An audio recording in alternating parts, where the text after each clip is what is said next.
Hey Dr. G, you're usually the one asking questions of your guest. Now it's time for ours to get to know you better. Let's start with your journey of faith. What has it been like? Wow, that's a real good question because it's been a very interesting journey. I was born into a Christian family. And so as far as the journey of knowing Christ, um, I guess in a sense, being born into a Christian family, I knew nobody else or no other faith. But there came a time when I had to receive Christ and know Him for myself. So I'll say perhaps for the first maybe 10 to 13 years, I basically followed the faith of my parents. I went to church with them, perhaps sometimes once or twice a week. We enjoyed church, but it was really more of a ritual and maybe of a social thing rather than a spiritual thing. Yeah, I heard the messages, but again, the messages to me, as the preacher was speaking, um, they were nice, but they were not really. Um, I really didn't receive the messages as one should. So again, I just went to church like we were supposed to until there was a time in my life, I was about 13 or 14 years old, and I became ill. My parents rushed me to the hospital. They didn't quite know what was wrong with me. When we got to the hospital, the doctors decided that they needed to operate on me. They needed to do an operation. I remember my mom saying to the group of doctors, "Can you wait for a day so that I can pray for him?" And, my dad was looking at my mom and said, "Wow, what is she doing?" But thankfully, the doctors agreed and they decided to wait a day while my mom did her prayers. I remember being in that hospital bed, in and out of consciousness, in and out of consciousness, all through the night. I was weak, I was fatigued, but I was able to see that my mom kept praying. Every time I opened up my eyes, there she was in prayer again. Miraculously, after almost 24 hours, I knew inside that I was beginning to gain strength. And all the vital statistics showed that I was beginning to gain strength. And the doctors decided, well, why don't we continue to wait and see what happens? By the time the second and the third day rolled around, I was actually strong enough to leave that hospital bed without an operation, and I left on my own with my parents. That incident had a significant impact on me because I knew I linked the prayers of my mother to my miraculous healing. I knew something had happened. Certainly not an operation, but I knew that the hand of the Lord had touched me. And so that actually made me begin to look further into the Jesus that I had heard about from going to church every Sunday. And I began to read the Bible. From about 13 on to 14, I read the entire Bible cover to cover because I was on a journey to know who was and who is this Jesus really that healed me miraculously. Time went on and I began to grow further in my faith. Of course, as you know, faith is a journey. And even the fire may be burning at a certain point, but another point in life, the fire may wane a little bit. When I went to college, the fire waned a little bit because there were certain distractions that I came across as a teenager and a young adult. But over the years, one thing that did not fail or did not stop was the original visitation that I had when I began to seek the Lord on my own. The journey has been a very, very interesting one, and a very it is exactly that, a journey. That journey continued until I got married. That was to begin a different phase in my Christian life. And so it's been an interesting journey from the very beginning. Starting again, being born into a Christian family, really not knowing who the Lord was, just a church goer, until something happened. And the something happened was an illness. And through the prayer of a praying mother and a zealous mother, I found out that, oh, wow, this is real. This is real. I need to know for myself who Jesus is. Well, hey, I'm still learning. I'm still learning who Jesus is.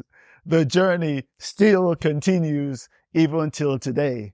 There's been some ups and downs and some challenges, but the journey still continues. And the original visitation has still been so impactful in my life. Everyone has had challenges in their life.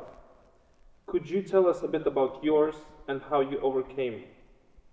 Wow, that's a really good question, because it's almost like a continuation of my journey of faith in regards to the challenges. As I said before, I got married, and it was to a wonderful lady. We met in Phoenix, Arizona. At the time, I was a manager for a financial services company, and she came in for an interview, and I happened to be the one that interviewed her. When I saw her, there was just something about her that clicked right away. It was almost as if I had known this woman all my life. Imagine. But as time went on, of course, I immediately said, this woman is qualified enough to come work for us. So I hired her. As time went on, we became friends, and we got to know each other very well. However, when I was in Phoenix, I was only supposed to be there for a short period of time. I was supposed to go on after establishing the office there in Phoenix, Arizona. I was supposed to move on to a different location. Oh, wow. To my, I guess, I don't know, I wasn't happy when I got the phone call that I had to move away from Phoenix to another location in Chicago. I was quite disappointed because the relationship between me and this woman, who is called Pam, was really strong. In any case, I moved on from Phoenix to Chicago. And finally, to cut the long story short, I came back to Phoenix, and Pam and I started our own financial services company. The company was very productive, very fruitful. For many years, we hired about 20 to 25 representatives, and things were going well. In fact, some of my friends says, wow, you must have the Midas touch, because everything you touch seems to work out very well. Little did they know, and little did I know, that some challenges were coming. Well, one day out of the blue, Pam started complaining about headaches. And of course, when a person has a headache, you just say, hey, take headache medicine and you'll be okay. And that's what we did. But she wasn't. A week went by, 2 weeks went by, the headaches got even worse. And as time went on, we went to the medical doctor to see what was going on. The first physician said, well, don't worry, it's just migraine. Unfortunately, the headaches continued. And again, we went to another doctor. In fact, there was a time that we had to rush her to the emergency room because the headache was accompanied with vomiting. Again, the second person said, well, these things happen. Migraines can last sometimes for weeks, sometimes longer. But the migraines and the headaches never went away. Eventually, we ended up with another doctor that asked us, did she have an MRI? Has anyone done an MRI? But as it turned out, no one had done an MRI. And this particular doctor decided we're going to have to make sure that an MRI is done. And to our surprise, and wow, I don't even know what to say in regards to that. The MRI was done. They discovered a tumor the size of a golf ball on the right side of her brain.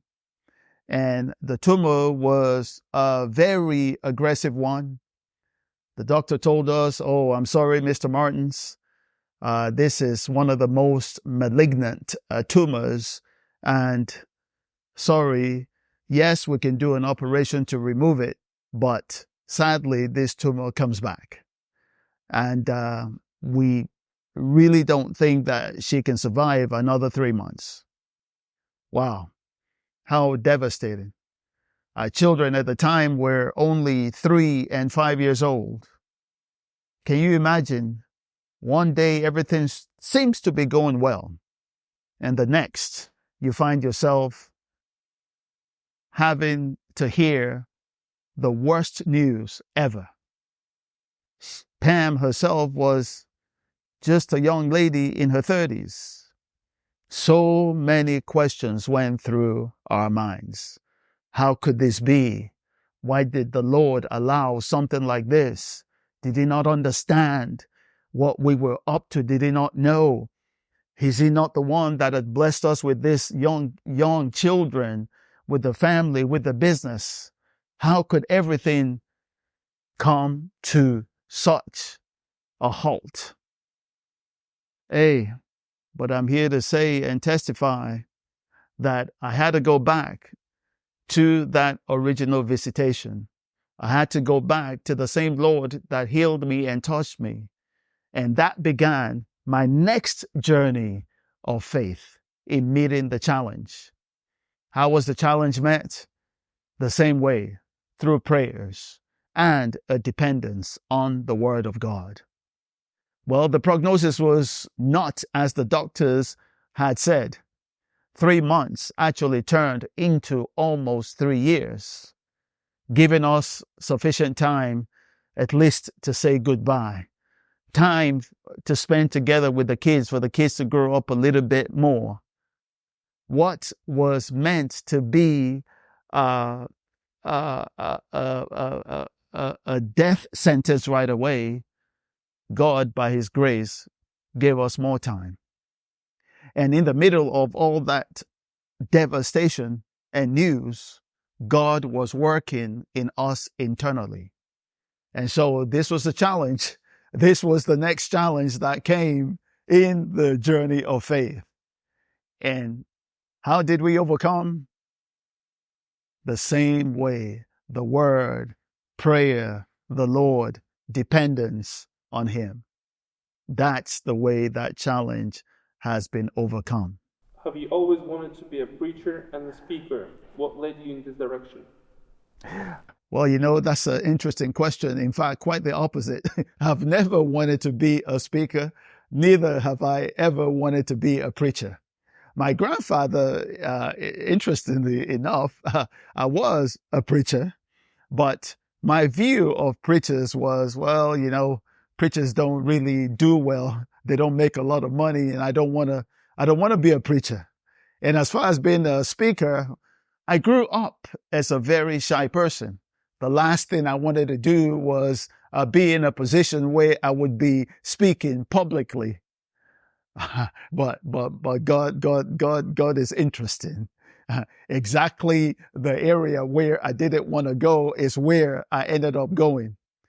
I went to college as a chemistry major, I guess in an attempt to run away from anything that would put me in the spotlight. But after majoring in chemistry and going on to the work market, I went into the area of financial planning.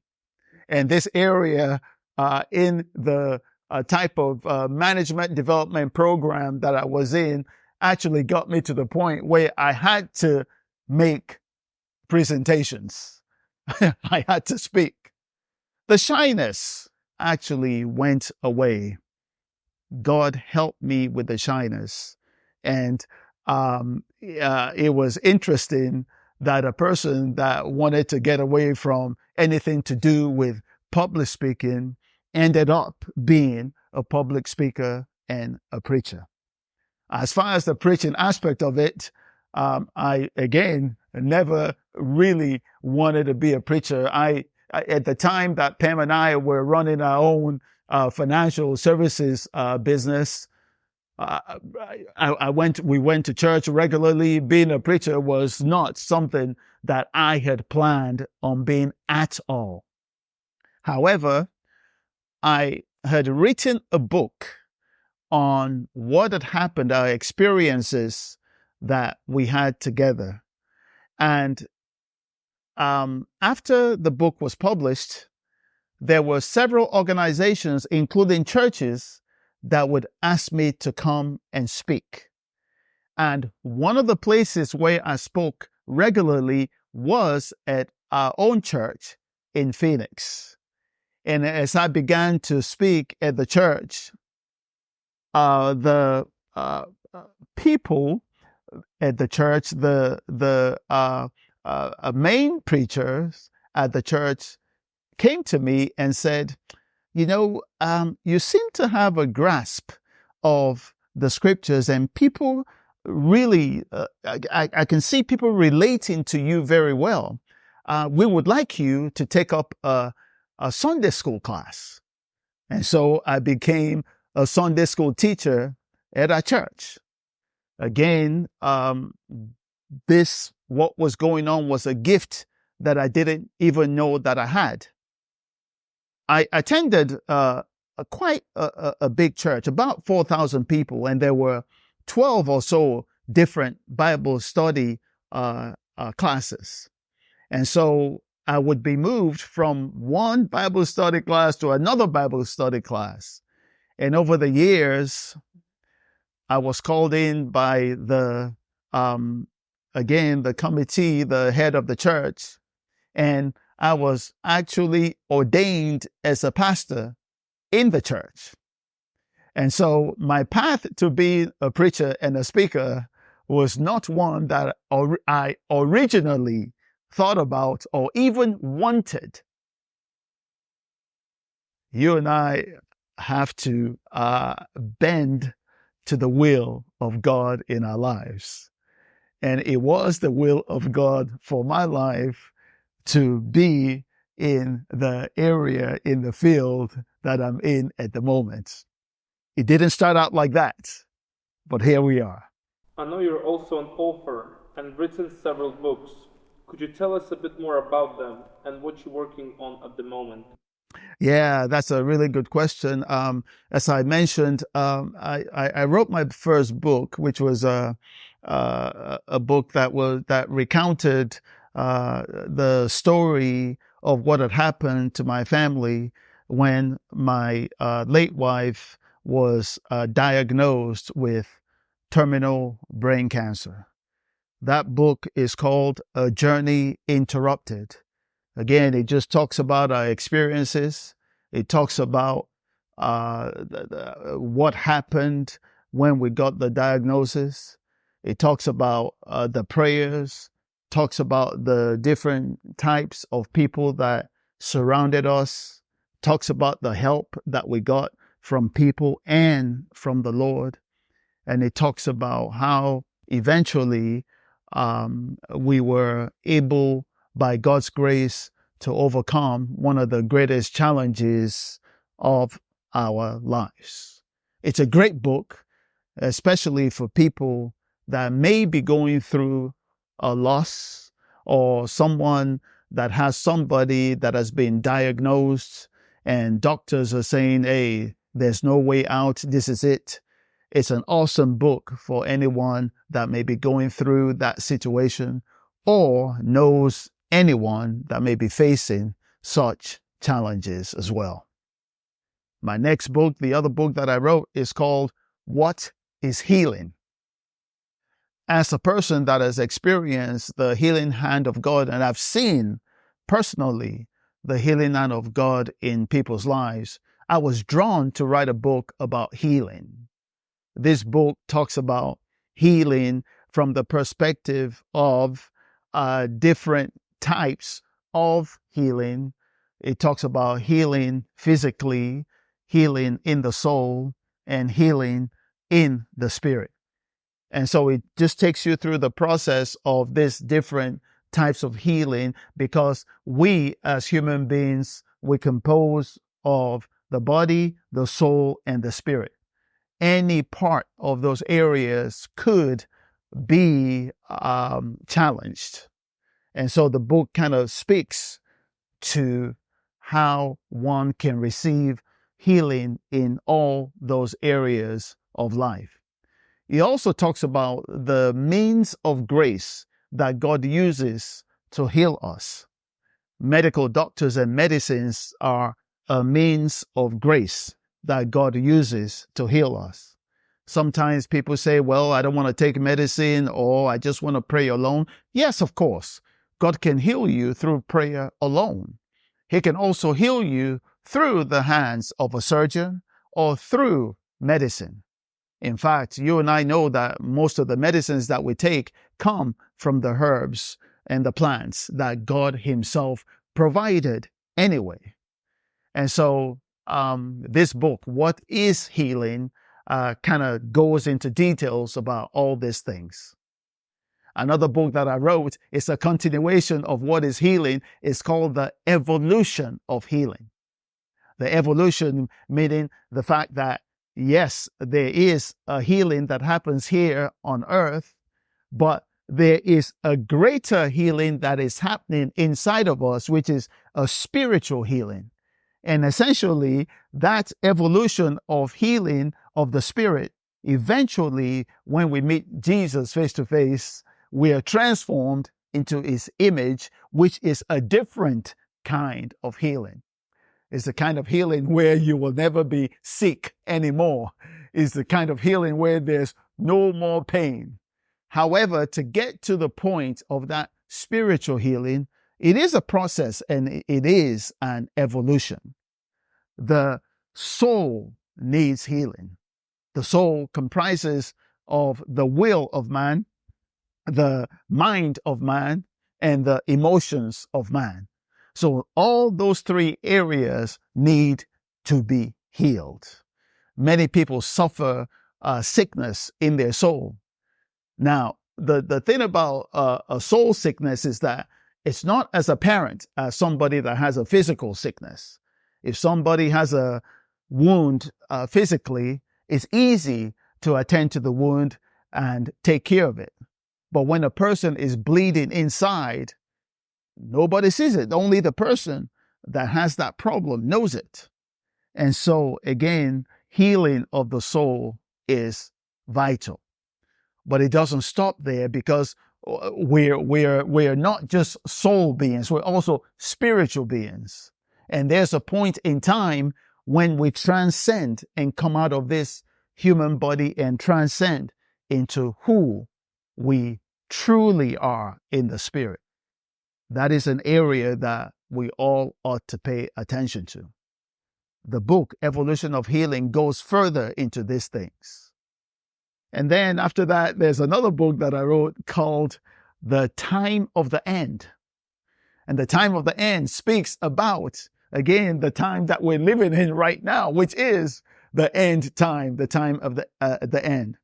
The time of the end, in fact, talks about the things that happened from the beginning of time. Many of the things that we're seeing today is nothing new. As King Solomon said, there's nothing new under the sun. The same calamities and problems and issues that we face today have been faced by our forefathers generations ago, thousands and thousands of years ago. So a time of the end kind of brings us into focus of the fact that what we're facing now is being faced before. In fact, Jesus himself said that the time of the end will be as the time of the of Lot in Sodom and Gomorrah. What happened there? The time of Noah. What happened there? Well, the time of the end, you can kind of see what's going to happen in these end times by looking at the beginning. The book, The Time of the End, talks more about that as well.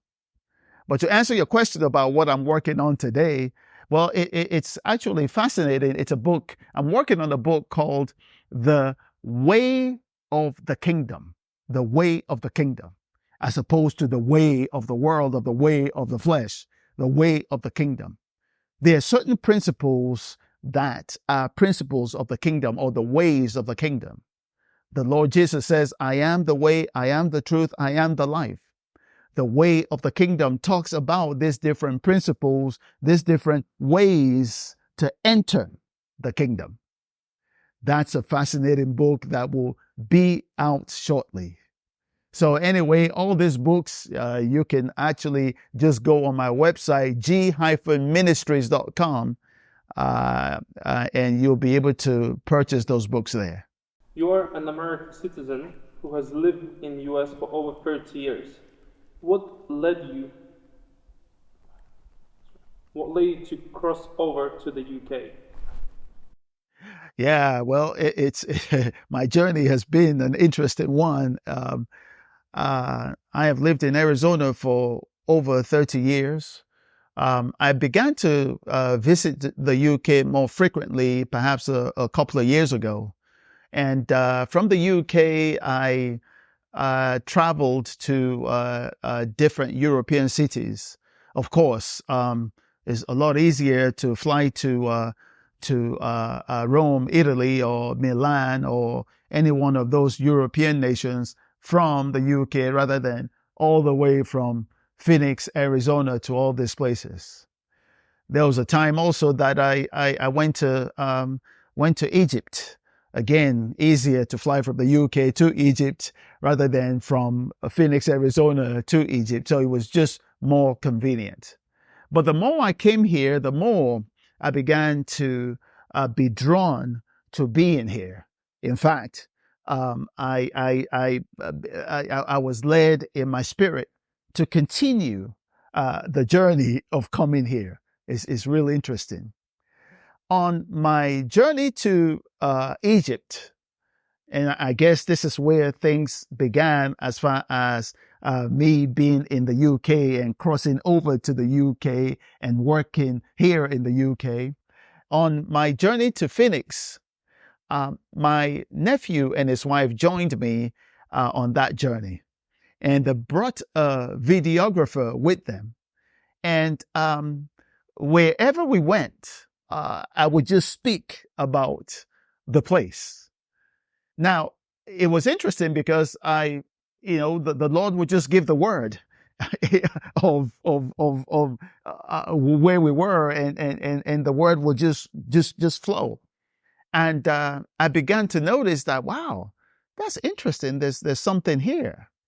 One thing led to another, and it started to dawn on me that, wow, this is a great way to spread the gospel. To go to some of these fascinating places like Egypt and tell a story. So anyway, that's kind of how the crossover began. and being in the UK began. But of course, there had to be something else besides work. I knew, I knew by the Spirit of the Lord also that the wife that the Lord had promised me was here in the UK. And I knew that being in Arizona, that wasn't going to be where I would meet her. Eventually, I did meet this wonderful lady here in the UK. And of course, it clinched my being here in the UK. I was born in the UK, by the way. And so I am a dual citizen, a citizen of the UK. I'm back home, I guess you can say, in the UK, though I'm also an American citizen. It's been wonderful being here in the UK, being able to travel from here to other fascinating places and tell stories of what God is doing in people's lives and getting revelations from all these places we go. Let's talk a bit more about your show, Around the Globe with Dr. G. How did you come up with this idea? What's next level for the show? If anyone is interested in coming to one of your trips, how do they contact you? Yeah, that's actually a great question because it transitions from me crossing over to the UK and what I'm doing here. Well, the show Around the Globe with Dr. G, actually the seeds of the show was planted on my first trip to Egypt a few years ago. When we went to Egypt with that cameraman and the Lord would just give me the words to speak, the people around me began to notice that, wow, this is unusual. This is a gift. We can go to anywhere and you have something to say. Eventually, we began to move further into that. From Egypt, we went to Malta, and I was able to connect with another videographer. His name is Eric. Is the one that I've been working with the last almost 2 years. In the next few months. But the journey began in Egypt, and we realized that, wow, there's something here. There's something unique here. There's something unique about going to places where, for example, the apostles had walked. And there's something just spiritual, just supernatural when you go to those places and you're able to tell a story and get revelations from those places. So we've gone to Rome, we've been to the island of Patmos, we've been to Ephesus in Turkey, and it's been the same story. Everywhere that we've been, there's been a revelation that just comes right on the spot, right there, just as we get to the place. For example, we went to the cave of the Apocalypse. Again, right there, revelations just came right there, right away. So it is a gift from God. And as time went on, we were able to be featured on, and we are still being featured on TBN UK. Around the Globe is a show that comes on TBN UK every morning, 8:20 a.m. every morning. And it's just been a wonderful, wonderful, wonderful journey of being able to go to all these different sites and get revelations on the spot and bring the scriptures to life as we go to these different areas.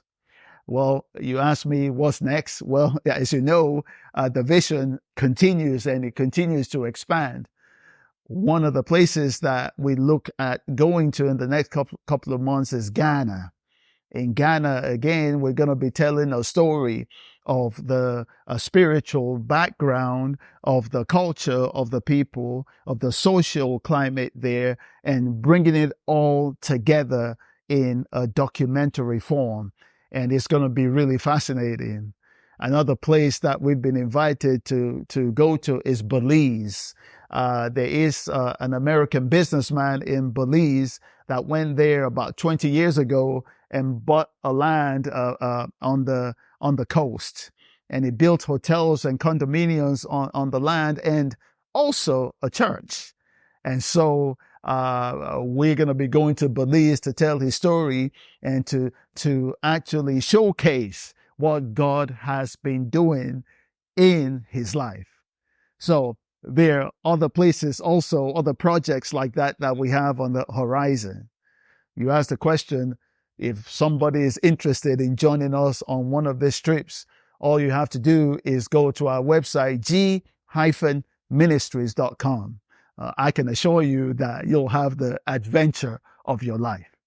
According to certain surveys, Christianity is rapidly declining in the UK. Today, the number of people who claim the faith has declined to about 46%. Why is that the case, and what do you think can be done to reverse it? Yeah, I believe that there are a couple of reasons why that is the case. Usually, I mean, when you look at the human condition, when things are going well, um, we do what we want to do.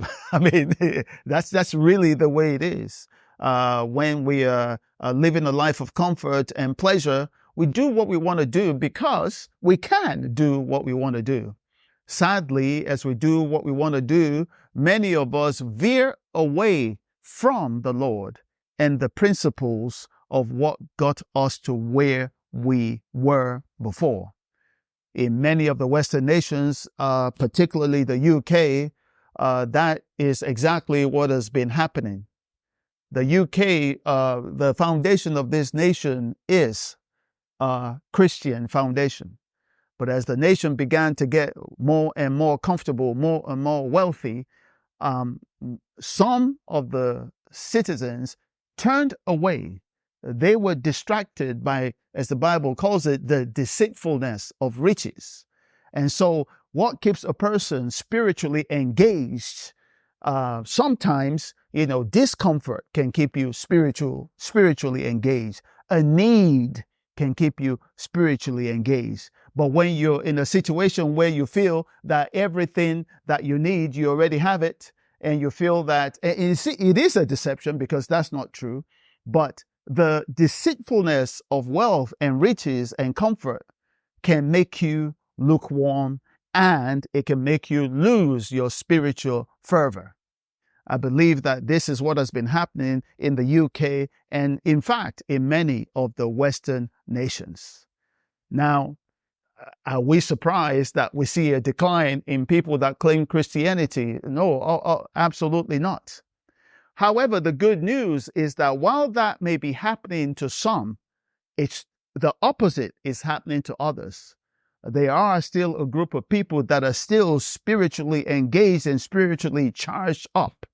There's still a number of people in the UK, even while some may be falling away from their faith, there's still a number of people that are actually more fervent than ever. There's still a number of people that continue to press hard into the faith, the original visitation of the Lord when He first called them. This is the hope that we all have. This is the hope. It kind of reminds me of the time when the Lord visited Abraham and said, "Hey, Abraham, my friend, I am considering I'm considering punishing and getting rid of this wicked nation called Sodom and Gomorrah." And Abraham said, "Wow, Lord, how can the Lord Almighty, how can He destroy the righteous with the unrighteous? Lord, if there were only like 40 people or 45 people that were righteous there, would you still destroy the land?" And the Lord said, "No." And so what I get from that interaction, the Lord's interaction with Abraham, is this. Yes, a nation may be declining. Yes, a number of people may be falling away, but for the sake of the righteous, it gives everyone hope that yes, the nation can be revived again. All you need is one righteous man. And hey, is there one righteous man in the UK? I think so. What do you think? There are many horrific events going on in the world: violence, all sorts of abuse, natural disasters, and others. all have created an atmosphere of hopelessness for some. What do you say to those who feel hopeless? Yeah, you're right. There's just so many different things that are going on in the world. Yes, there's wars. There's rumors of wars. There's famine. There is homelessness. I remember even on our trip to Phoenix, Arizona, when we were driving down in downtown Phoenix, and I noticed that just in the last couple of years, there's been an increase in the number of people that are homeless that are on the street. There's all kinds of abuse, like you said, all kinds of craziness that can make the spirit of man quite depressed. And so I feel for the people that have a sense of hopelessness. But I do have a word for you if that's you. Now, one of the ways to escape a feeling of hopelessness, first, number one, is to look at the things that is to try to look at the things that are positive in your life. Now, you may say, oh, no, no, there's nothing positive, but that's not true. The fact that you're even here listening to a message tells me that, hey, you have breath. And when you have breath, you have cause for thanksgiving. When you look around you, yes, you may not have everything that you have. And yes, all around you, the things that are pressing down on your spirit and making you feel depressed and hopeless. Again, as you begin to focus your attention away from all these different things that are swirling around the world, one thing you got to know, since the beginning of this world, there has been different types of situations that can make a person really feel hopeless. One of the ways, again, to get away from this is to focus your mind away from those things and begin to look at the positive in your life and how God has preserved your life. There's so many things to be grateful for. All you have to do is look a tiny bit and you'll begin to count your blessings one by one. Once you begin to count one blessing, you will find, oh, here's another one, and here's another one. Oh, wow. You may begin to say, well, I'm grateful that at least I have a place to sleep. At least I have some friends. At least I still have breath. At least I still have a home. At least I still have a job. Some of those things, just any one of those things is enough to start to get you out of this place of hopelessness. Gratitude is one of the ways to escape hopelessness or depression. Another way to escape hopelessness or depression is simply prayer. A prayer allows you to take your attention away from your own situation and place it somewhere else.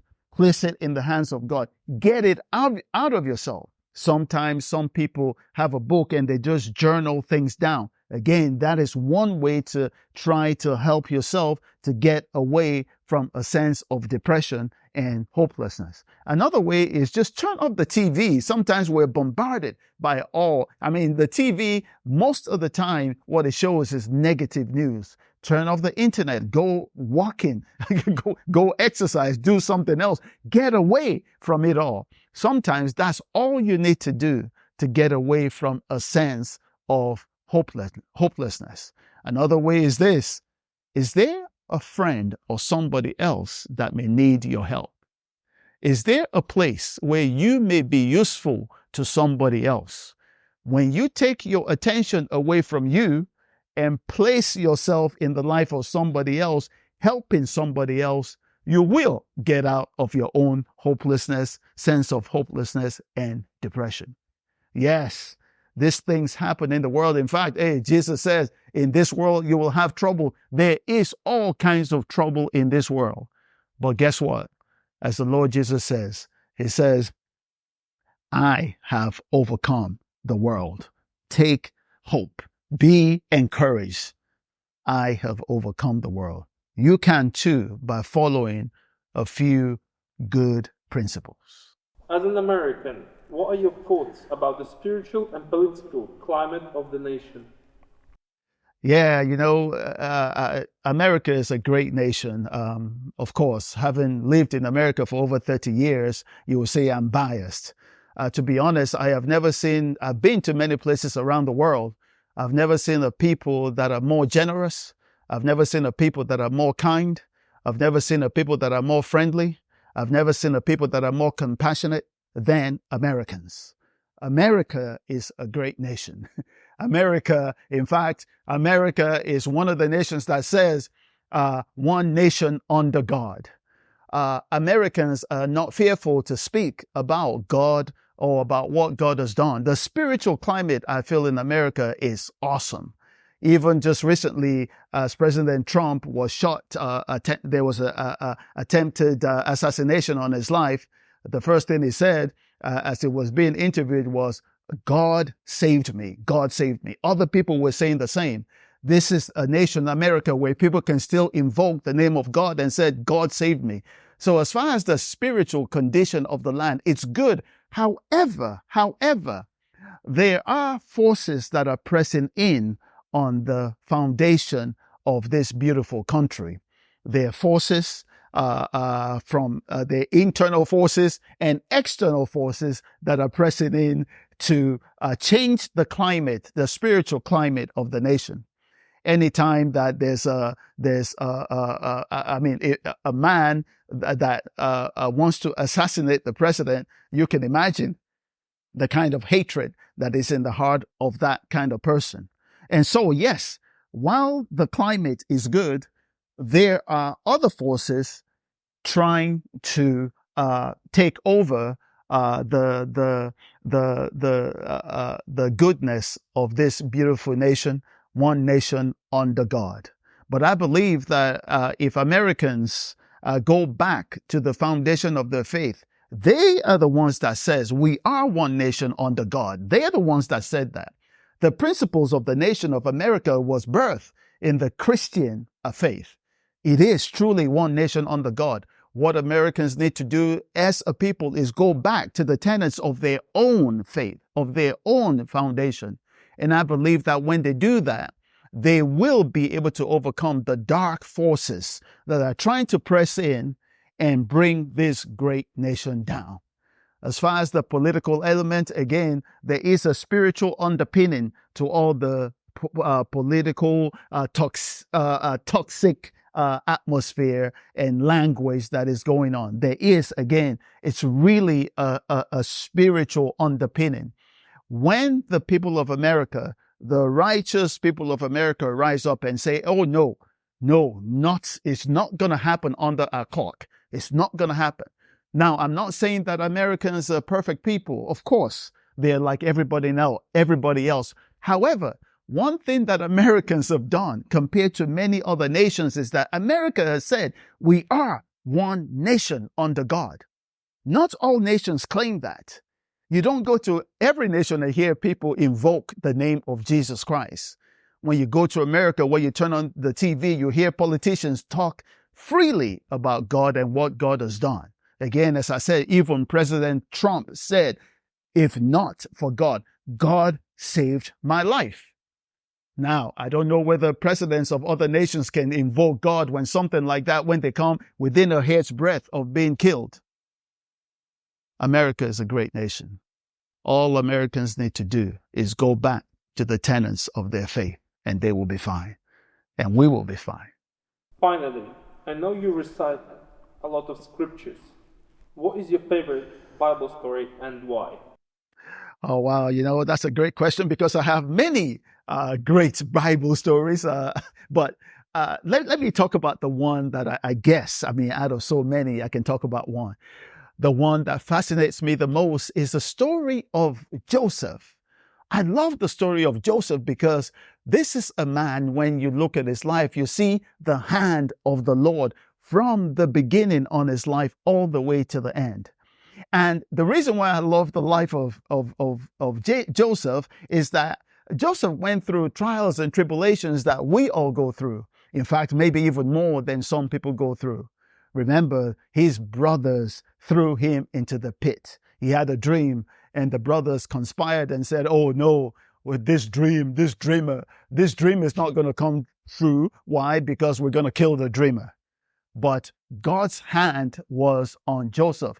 Every time it looked like Joseph was going to fall, he rose up again.